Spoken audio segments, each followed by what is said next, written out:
রাশিয়ার president Vladimir পুতিনকে বহনকারী হেলিকপ্টারকে লক্ষ্য করে ড্রোন হামলা চালিয়েছিল ইউক্রেনীয় সেনাবাহিনী। তবে রাশিয়ার এয়ার ডিফেন্স সিস্টেম ঠিক সময়ে সেই হামলা প্রতিরোধ করতে সক্ষম হয়েছে। রাশিয়ার air defence unit commander Yuri Dashkin রুশ বার্তা সংস্থা আরবিসিকে এ তথ্য জানায়। আরবিসিকে দেওয়া এক সাক্ষাৎকারে দাশকিন বলেন, গত 20 মে ইউক্রেনের সীমান্তবর্তী রুশ প্রদেশ ক্রুস্ক সফরে গিয়েছিলেন পুতিন। গত কয়েক মাস ধরে ক্রুস্কে ব্যাপক সংঘাত চলছে রুশ ও ইউক্রেনীয় সেনাদের মধ্যে। তিনি আরও বলেন, 20 মে সফর শেষ করে একই দিন রাজধানী মস্কোতে ফিরে আসছিলেন পুতিন। সেই সময়ই তাকে বহনকারী হেলিকপ্টারকে লক্ষ্য করে একের পর এক ড্রোন নিক্ষেপ করা শুরু করে ইউক্রেনীয় বাহিনী।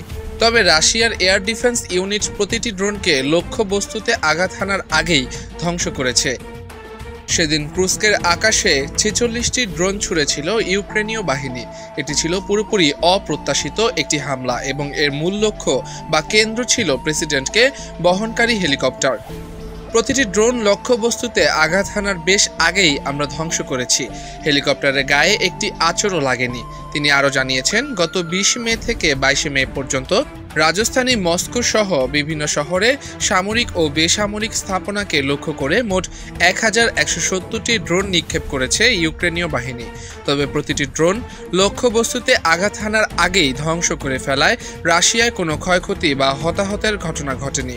ব্যাপক এই ড্রোন হামলার পর শনি ও রোববার ইউক্রেন জুড়ে ব্যাপক ড্রোন হামলা চালিয়েছে মস্কো। এতে রাজধানী কিয়েভ সহ বিভিন্ন শহরে মোট 12 জন নিহত হয়েছেন বলে জানা গেছে।